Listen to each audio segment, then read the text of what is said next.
Tempatkanlah mereka para istri di mana kamu bertempat tinggal menurut kemampuanmu. Dan janganlah kamu menyusahkan mereka untuk menyempitkan hati mereka. Dan jika mereka, istri-istri yang sudah ditalak itu sedang hamil, maka berikanlah kepada mereka nafkahnya hingga mereka bersalin.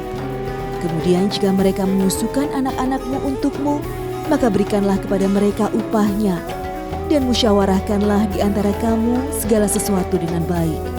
Dan jika kamu menemui kesulitan, maka perempuan lain boleh menyusukan anak itu untuknya. Quran Surat At-Talaq ayat 6.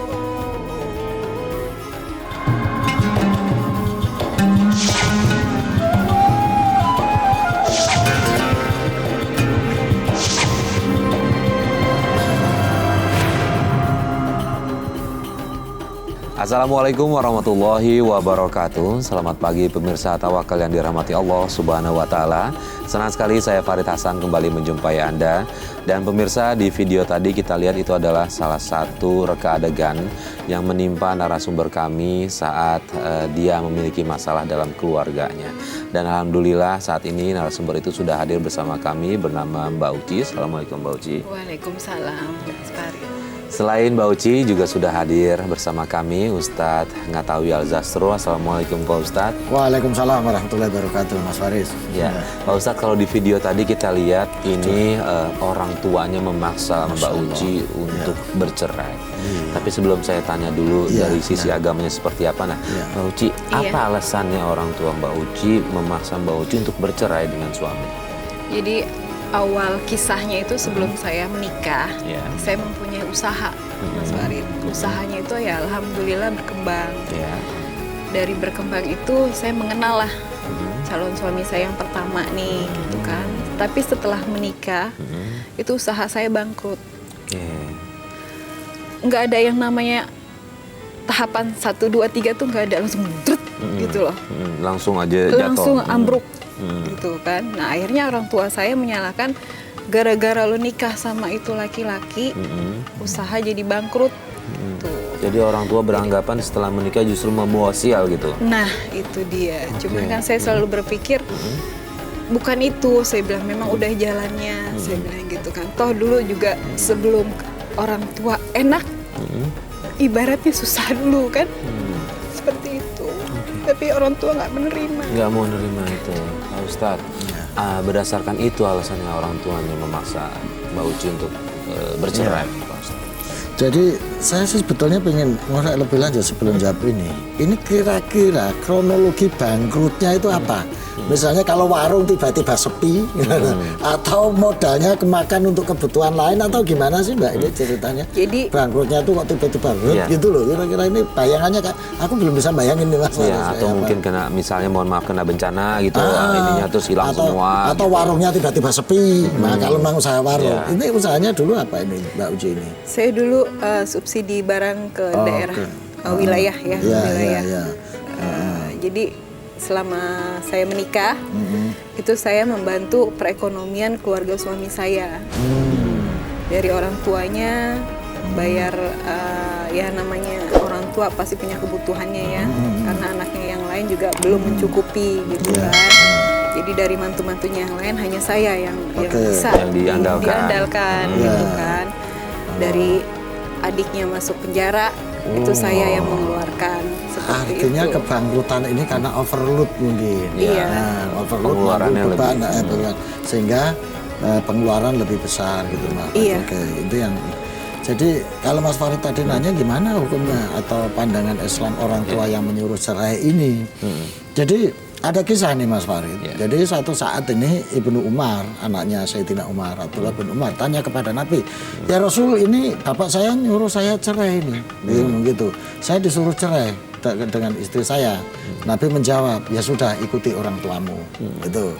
Terus dari salah satu hadis yang diriwayatkan dari Abu Darda juga menceritakan hal yang sama. Sahabat bilang kepada Nabi, ya Nabi, orang tua saya minta saya untuk bercerai. Nabi bilang, orang tua itu adalah palang pintu atau pintu kamu menuju surga. Maka ikuti orang tua itu. Bahkan cerita tentang Nabi Ibrahim juga sama dikisahkan ketika datang ke istri Nabi Ismail, ditemuin, terus Nabi Ibrahim pesan ke Ismail, kamu ganti palang pintu aja yang itunya. Istrinya artinya apa? Kalau ada perintah cerai, menurut hadis-hadis ini, maka kita boleh disarankan untuk mengikuti apa kata orang tua. Tapi dalam salah satu kitab, Imam Ahmad menyebutkan bahwa ketika ada yang tanya, bolehkah kita menuruti orang tua untuk bercerai? Imam Ahmad bilang, jangan turuti orang tua. Terus yang bertanya bilang, tapi hadis-hadis ini Sayyidina Umar ketika bilang seperti itu kita nuruti Umar. Imam Ahmad bilang, karena orang tuamu belum seperti Umar. Artinya gitu, orang tuamu belum seperti Umar. Artinya apa? Ini bukan persoalan nuruti orang tua apa tidak, tetapi pada substansi masalahnya. Gitu. Ketika Umar menyuruh cerai dengan menyuruh anaknya cerai, itu karena Umar melihat ada sesuatu yang tidak baik dengan istrinya yang tidak diteruskan, atau mungkin membawa kemaksiatan yang melanggar syariat ketika diteruskan. Tapi Imam Ahmad punya argumentasi lain. Kalau nyuruh cerainya ini berdasarkan tuntutan nafsu. Misalnya karena jatuh miskin, suruh nyari ganti yang lebih kaya, suruh itu makanya Imam Ahmad katanya pernyataannya orang tuamu belum sebaik Umar, Sayyidina Umar, gitu. Sehingga kamu nggak boleh menuruti kemauan dia karena ada sesuatu yang justru tidak baik kalau ini cerai. Oke. Gitu. Mas Mbak Uci, suami saat itu kerja apa sampai kok keluarga Mbak Uci menganggapan ini bakal nggak berjalan baik nih keluarga ini gitu? Iya, dulu suami saya itu bekerja di salah satu bank swasta. Artinya punya pekerjaan kan? Punya pekerjaan, tapi untuk menafkahi kedua orang tuanya itu tidak mencukupi. Oke, artinya penghasilan sebenarnya untuk keluarga Mbak Uci berdua aja itu cukup? Cukup. Oke. Nah, tapi kalau orang tuanya suami setuju pernikahan Mbak Uci? Orang tua suami. Kalau dari orang tua suami setuju, tapi kalau dari orang tua saya sebenarnya mungkin mereka tidak setuju. Karena awalnya memang saya mau dijodohkan sama relasi bisnis bapak saya gitu. Cuma saya nggak mau kan. Gitu. Saya bilang kalau misalnya saya dijodohkan, saya bilang saya tidak ada rasa suka, tidak ada rasa sayang, untuk apa? Saya bilang gitu. Tapi saya tetap mempertahankan yang mantan suami saya yang pertama ini. Oke. Nah, kemudian nih setelah setelah akhirnya Mbak Uci udah menikah kan ya, maksudnya sudah direstuin akhirnya, walaupun mungkin dalam hati Mbak Uci merasa orang tua nggak setuju. Iya. Nah, kehidupan rumah tangganya gimana nih di luar dari yang soal mencari rezeki itu? Kadang suka bertengkar, kan? Sering ribut. Sering ributnya apa? Masalah keuangan. Masalah keuangan kadang apa ya? Kadang untuk beli susu anak aja tuh kita susah, gitu loh. Sampai orang tua saya bilang, udah dibilangin ceraiin nggak didengerin, gitu kan. Cuma saya bilang, ini ujian, saya bilang gitu kan. Ini ujian hidup saya bilang. Tapi mereka nggak mau terima. Mau sampai kapan kamu nyusahin orang tua? Mau sampai kapan kamu ngerepotin orang tua? Selalu dibilang gitu, sampai rasanya sakit.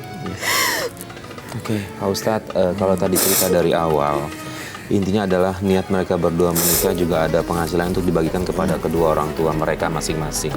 Tapi faktanya adalah untuk kebutuhan hari-hari aja, mereka itu nggak cukup gitu Pak Ustadz. Jadi ketika udah menduai sebuah keluarga, apa yang harus diutamakan? Apakah benar keluarga atau kedua orang tua? Sebetulnya kalau dalam hal ini kepentingan keluarga itu jauh, keluarga inti itu lebih penting karena ini menyangkut hak anak-anak, gitu loh, hak anak-anak. Karena kalau menurut pemahaman saya dari cerita ini beban ini tidak hanya untuk orang tua Mas Farid, ini untuk keluarga sana. Adanya bahkan ada yang di penjara harus diongkosi, kebutuhan-kebutuhan yang lain. Padahal ini kan sudah punya tanggung jawab masing-masing. Nah, ini yang menyebabkan keluarganya Mbak Uci ini overload, gitu. Jadi kalau pertanyaan Mas Farid, mana yang lebih diutamakan kalau dalam kondisi ini? Ya keluarga inti Mas, karena seorang ayah itu tanggung jawabnya kepada anak-anaknya, kepada istrinya, bukan kepada adik-adiknya, itu bukan kepada saudara-saudaranya, gitu. Kalau kepada orang tuanya, dia tetap punya tanggung jawab, tetapi itu sifatnya hanya berbakti, hanya mengabdi, hanya hormat. Nah, kalau dalam hal memenuhi kebutuhan-kebutuhan yang seperti ini, itu harus disesuaikan dengan kondisi anak ini. Jangan sampai mengorbankan yang utama, itu ya, daripada untuk memenuhi kebutuhan yang sekunder. Apalagi kebutuhan untuk ini kalau saya lihat kan bukan kebutuhan sekunder, kecuali kalau ibunya memang sakit parah. Kalau untuk memenuhi kebutuhan keluarga ini harus lebih diutamakan kepada keluarga inti. Jangan sampai yang inti dikalahkan oleh yang sekunder. Maka kalau dalam konteks ini penafsiran saya, ya, ini kasus Sayyidina Umar. Berarti harus mengikuti orang tua. Itu loh, karena orang tua melihat ada kebaikan di situ. Ini kalau kita mau menginterpretasikan dari hadis-hadis itu. Tapi saya tidak tahu Mbak Uci ini milih pilihan yang mana. Jadi Mbak Uci, orang tua Mbak Uci setelah menikah, jadi katanya udah mulai terang-terangan ya, melihatkan sikapnya nggak suka sama suami ya. Nah, apa nggak yang masih teringat sama Mbak Uci, perilaku keluarga sama suami apa? Dari orang tua ke mantan suami.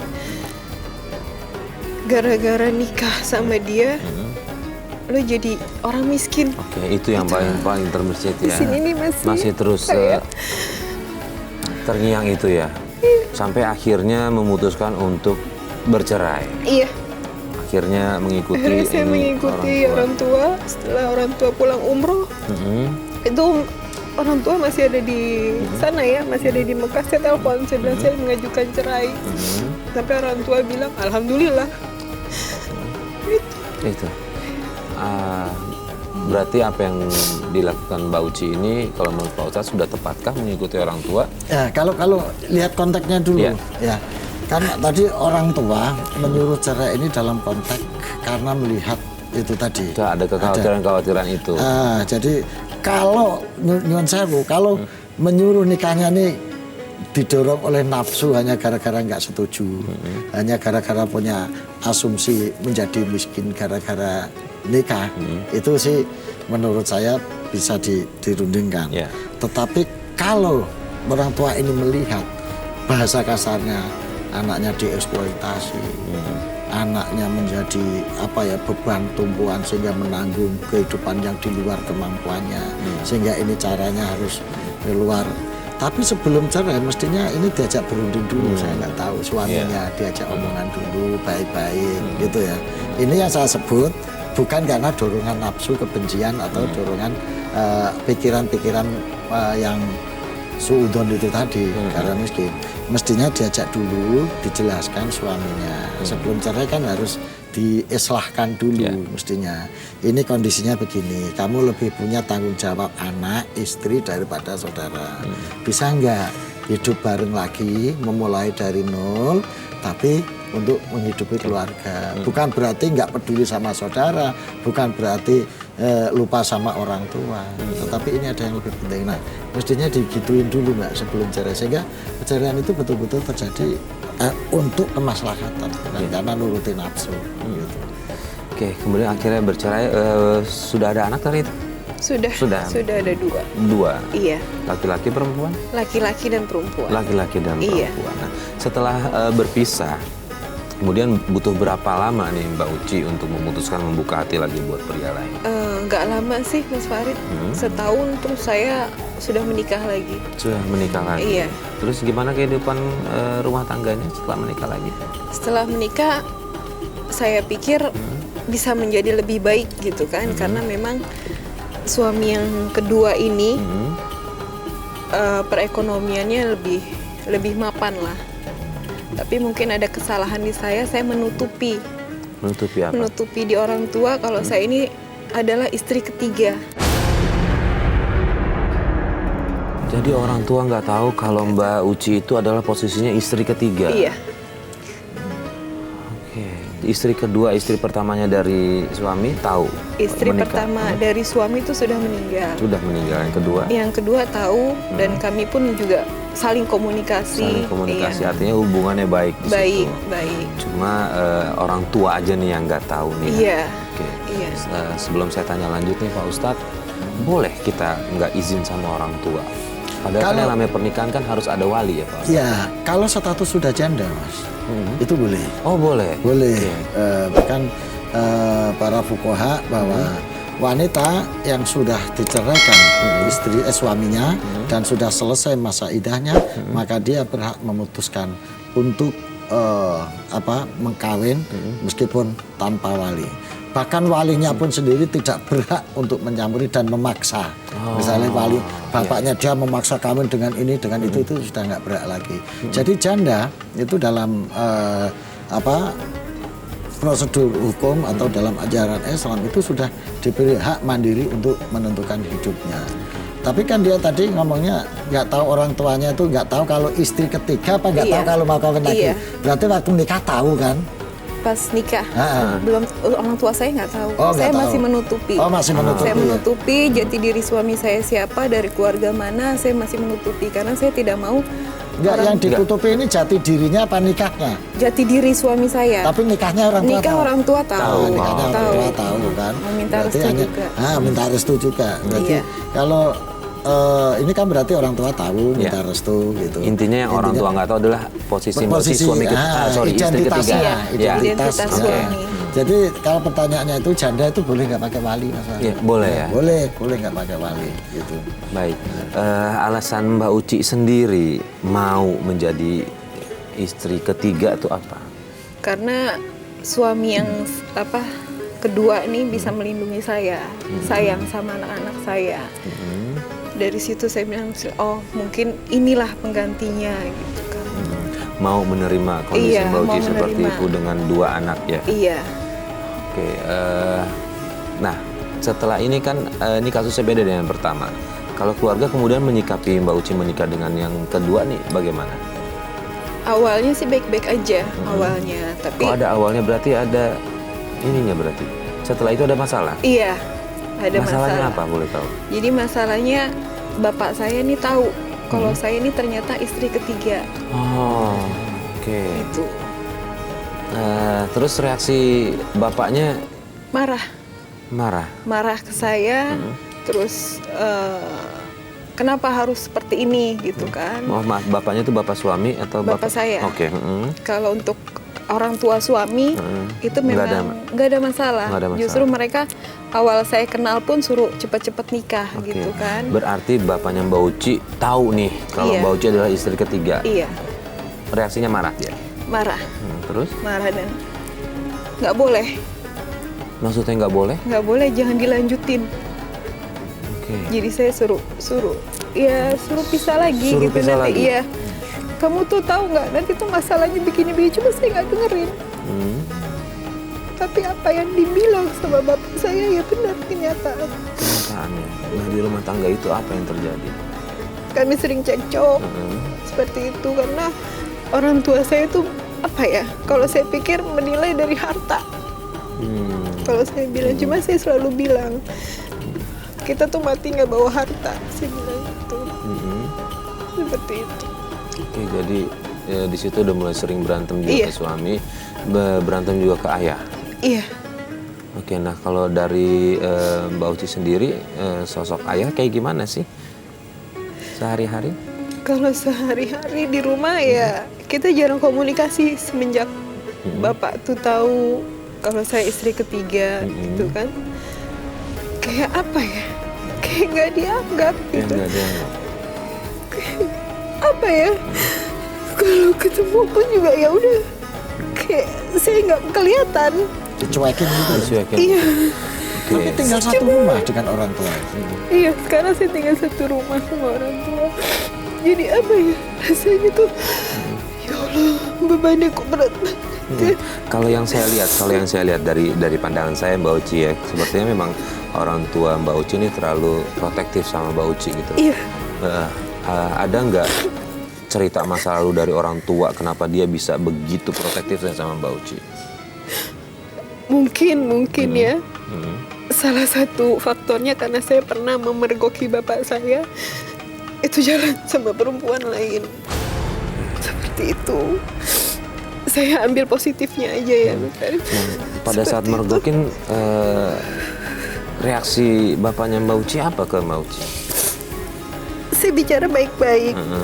Saya tanya siapa gitu kan. Cuma bapak langsung emosi tinggi. Saya tanya sama perempuannya. Perempuannya juga marah. Emosi tingginya tuh kayak gimana? Kamu anak kecil tahu apa urusan orang tua, seperti itu. Cuma saya namanya perempuan ingat ibu dong di rumah, walaupun saya disakiti gitu kan. Tapi bapak nggak terima, akhirnya saya digampar.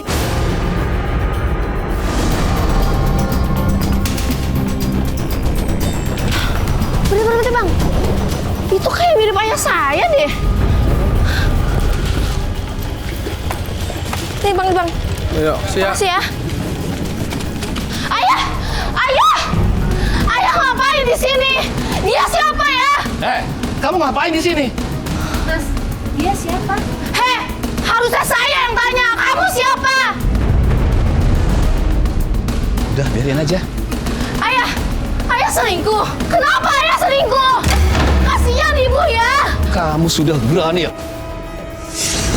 Ajar kamu.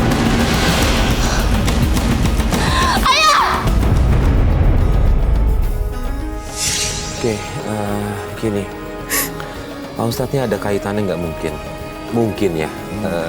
Bapaknya tahu dia pernah melakukan kesalahan. Dia nggak kepingin anaknya terjerumus dengan apa yang dia pernah lakukan. Ya, bisa jadi Mas. Bisa Secara jadi. psikologis seperti itu. Akhirnya ya kira-kira beginilah. Ya. Gua ini laki-laki deh. Dia tahu bagaimana sikap laki-laki pada akhirnya dia menjadikan dirinya sebagai ukuran. Gitu loh. Ya. Sebagai ukuran untuk melihat wanita lain. Paling kurang lebihnya sama lah, laki-laki itu mandang perempuan juga kayak gue ini hanya misalnya maaf ya, hanya sekedar untuk ini, hanya sekedar untuk itu gitu. Makanya Islam dalam hal ini kan mengingatkan wanti-wanti Mas. Belum nikah itu lihat jamaliha nasabiha walidiniha. Lihat nasabnya, lihat kecantikannya atau kegantengannya, yang lihat agamanya. Tapi yang terpenting dari ketiga ini adalah agamanya. Harta bisa setiap saat hilang. Kecantikan, kegantengan bisa setiap saat menjadi luntur. Tapi kalau agama yang ditanamkan, agama yang dijaga, ini bisa melampaui harta, bisa melampaui kegantengan gitu. Jadi kalau Mas Farid tanya, apa kira-kira ini orang tuanya ada bisa jadi. Bisa jadi. Karena akhirnya dia melihat suami-suami Mbak Uci ini seperti dia melihat perempuan-perempuan yang lain, maka dia sangat khawatir, sangat protektif. Ada celah sedikit, bukan membenahi, gitu ya, bukan membenahi, mantunya disuruh benar, diajak ngomong yang baik, dirubah yang benar, dicari solusinya, tapi malah solusinya sedikit-sedikit cerai, sedikit cerai, gitu loh. Nah, ini menurut saya ada faktor bisa jadi, bisa jadi. Maka dalam kondisi seperti ini kan dari awal sampai akhir goncang terus, Mas. Geser terus. Maka Mbak Uci saya sarankan kalau mencoba ini, nyoba ini, pijakan kecantikan, pijakan harta, pijakan pendapatan, goyang terus. Agama. Cobalah. Agama dalam pengertian moral, etik, spirit agama. Bukan semata-mata simbol, teks, maupun formalitas agama. Atau yang hanya terlihat rajin doang agamanya, bisa rajin sholat, tapi sebenarnya kelakuannya enggak. Agama dalam pengertian ya spirit, ya akhlak, ya laku hidup, ya hati, gitu. Kembali ke situ, agama sebagai pembersih hati, penata laku, dan pembimbing bersikap. Tidak semata-mata simbol dan formalnya, gitu. Nah sekarang Mbak Uci hubungan sama suami dan juga sama orang tua gimana nih? Hubungan sama suami. Setelah tahu orang tua meminta Mbak Uci untuk pisah, tahu kan tapi suaminya kalau orang tua Mbak Uci pengen suruh pisah. Gimana sekarang hubungannya? Hubungannya kita sekarang lagi proses, Mas. Proses maksudnya? Pisah. Karena saya nggak kuat. Nggak kuat. Mohon maaf, ini hamil sudah berapa bulan? Udah 8 bulan. 8 bulan, berarti tinggal hitungan bulan lah ya, 1 bulan untuk melahirkan. suami mau pisah? Memang suami yang minta. Suami karena yang kan minta. dia juga capek karena orang tua saya kan Terlalu ikut campur. terlalu ikut campur. Udah gitu juga saya sempat kan yang namanya capek ya hidup kayak gini, pernah sampai pengen bunuh diri tuh pernah gitu.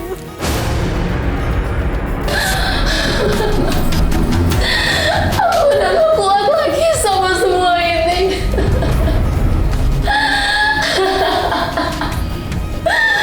Lebih baik aku mati. Apa? Kenapa? Gara-gara apa? Capek aja gitu. Kayaknya saya berbuat A salah, berbuat B salah gitu. Kayaknya nggak ada gunanya banget ya hidup kayak gitu. Itu baik dari suami juga baik dari orang tua. Kayaknya melakukan apa aja menurut mereka salah Iya. gitu. Jadi berada di posisi tengah yang sangat sulit. Iya. Makanya saya bilang capek, mendingan mati aja lah. Kayaknya tenang kayak gitu. Cuma apa ya? Coba istighfar dulu tarik nafas pelan-pelan. Istighfar Mbak, Coba istighfar dulu. Mbak Uci. Istighfar. Istighfar. Astagfirullahaladzim. Astagfirullahaladzim.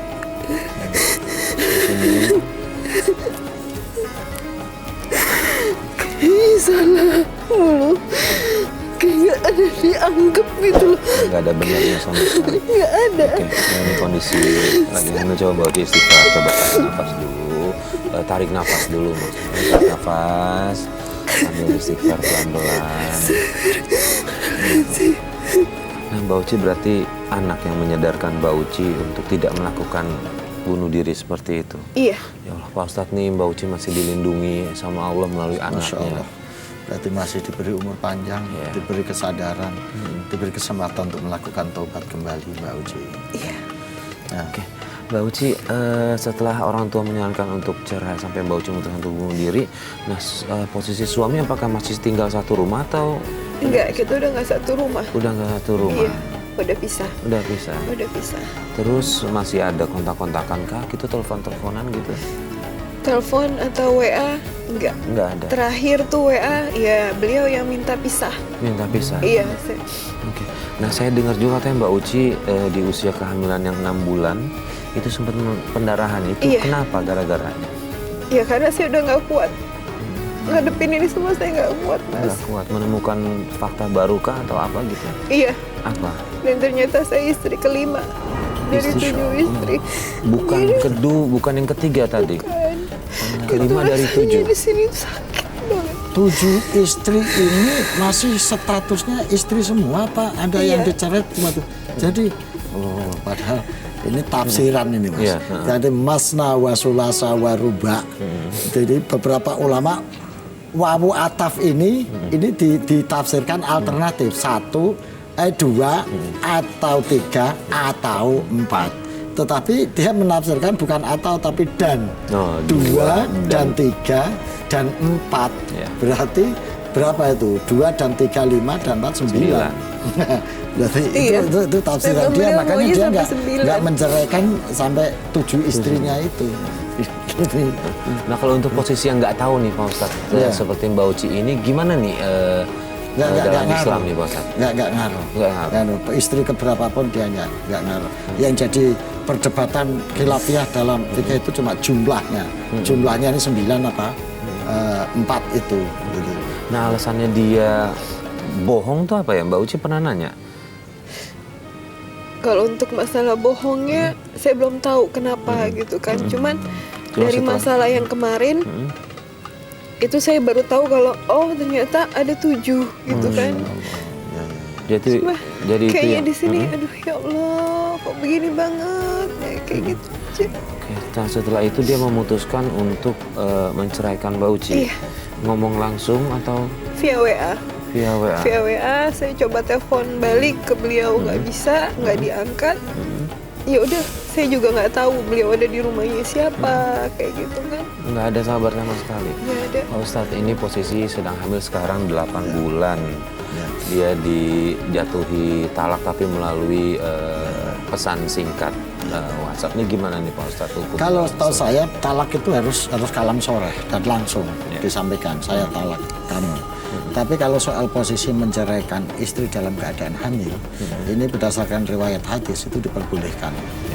Jadi hadis ini berdasarkan hal ini berdasarkan pada hadis yang menceritakan bahwa Ibnu Umar, anaknya Sayyidina Umar bin Khattab, cerita kepada Umar bahwa aku akan menceraikan istri yang dalam keadaan haid. Terus Sayyidina Umar menceritakan kepada Nabi bahwa anakku akan menceraikan istrinya dalam keadaan haid. Bagaimana? Nabi menjawab, jangan, tunggu sampai dia suci atau hamil. Nah, atas kejadian ini, atas peristiwa ini kemudian para ulama sepakat bahwa menceraikan istri itu harus dalam keadaan suci atau hamil. Gitu. Makanya kan di situ ada ukuran-ukuran iddah itu kalau orang suci itu 3 kali suci. Kalau orang dalam keadaan suci 3 kali suci, kalau keadaan hamil sampai anaknya lahir. Itu artinya bisa dipahami bahwa menceraikan istri dalam keadaan hamil itu diperbolehkan dalam Islam. Kalau diputuskan masih dalam keadaan hamil, tapi pengadilan sudah memutuskan oke cerai. Nah, status anaknya gimana Pak Ustadz? Loh ya anak orang tua itu tetap jelas kok tetap orang tua. Karena ini anak hasil pernikahan sah. Gitu. Kan ini anak hasil pernikahan sah.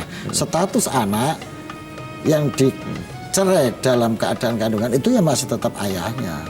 Gitu. Baik, Mbak Uci, Pak Ustadz sudah coba menjawab, artinya tidak apa-apa kalau salah dalam syariah. Pak Ustadz, kalau balik lagi ke Mbak Uci mau bercerai atau sebenarnya dalam hati tidak?